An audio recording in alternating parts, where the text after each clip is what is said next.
back. We are diving into some really cool stuff today. Yeah. I'm really excited about this one. Yeah. This is all about making money in real estate. Okay. But here's the catch.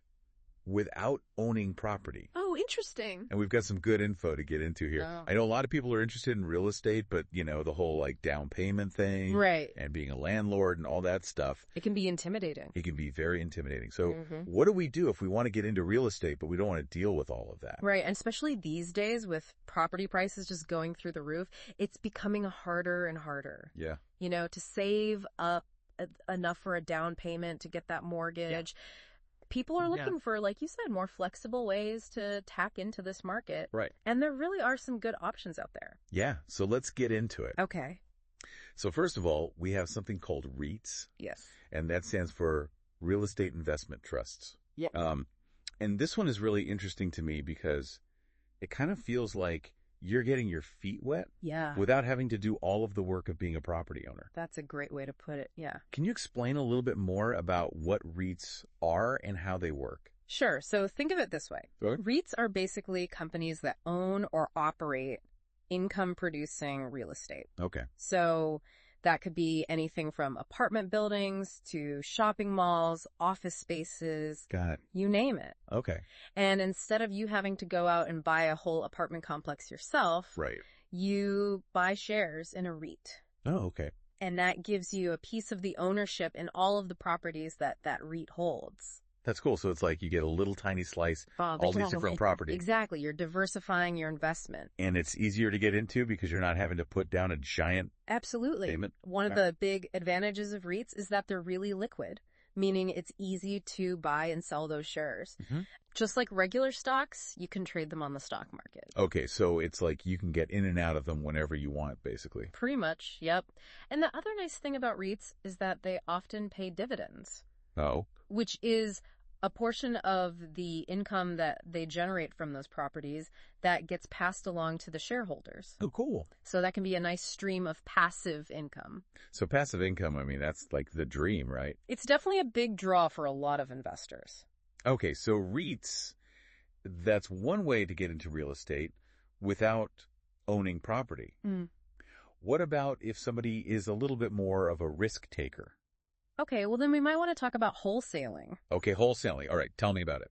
So this is where you're putting your deal-making skills to the test.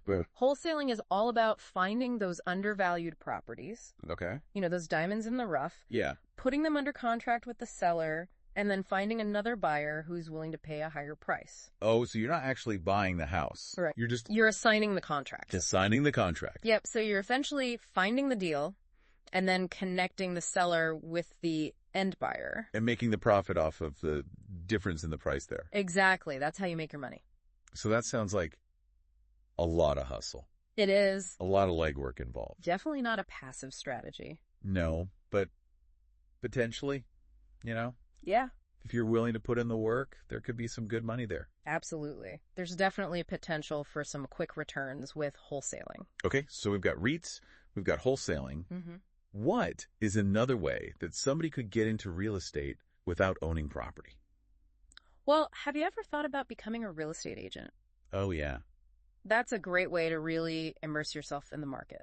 Okay. And earn a good living by helping people buy and sell properties. All right, break that down for me a little bit. Sure. So, as a real estate agent, you're essentially the middleman between buyers and sellers. Mm-hmm. You're helping people find their dream homes. You're guiding them through the whole process. All the paperwork, the negotiations, the inspections. And that's a lot of work, I imagine. It can be, but it's also very rewarding. Okay. You get to see people's faces light up when they find the perfect place. Right. You're helping them make one of the biggest investments of their lives. Yeah. And you get to be a part of that. So, are there any particular skills that somebody would need to be a good real estate agent? Well, obviously, you need to be a people person. Right. This is a relationship-driven business. Right, so you've got to be good with people. Exactly. Okay. You also need to have a good understanding of the market. Be able to advise your clients on pricing, on negotiation strategies. And what about the time commitment? What does that look like for a real estate agent? It can be pretty flexible. Okay. You're often setting your own hours, but you do have to be available to meet with clients. Right. Show them properties, sometimes on evenings and weekends.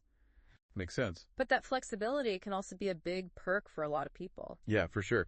So we've got these 3 different ways that people can get involved in real estate without having to own property. Right. Any final thoughts or words of caution for our listeners before we wrap up here? Yeah, it's really important to remember that every investment strategy has its risks and rewards. Mm-hmm. There's no one-size-fits-all approach here. Right. So before you jump into anything, do your research, consider your own financial situation, your goals, your risk tolerance. Yeah. Do your due diligence. Exactly. And if you're not sure, you can always talk to a financial advisor. Right. Don't be afraid to ask for help. Absolutely. Well, I think that's about all the time we have for today. Okay. Any last words for our listeners out there? Yeah, just remember, the real estate market is full of opportunities. You don't have to be a property owner to tap into that. Yeah. Find a strategy that aligns with your strengths, your interests, and your lifestyle. That's right. And then get out there and make it happen. Absolutely. Well, this has been a great discussion. Thank you so much for joining me today. My pleasure. And for everybody listening out there, thanks for tuning in, and we'll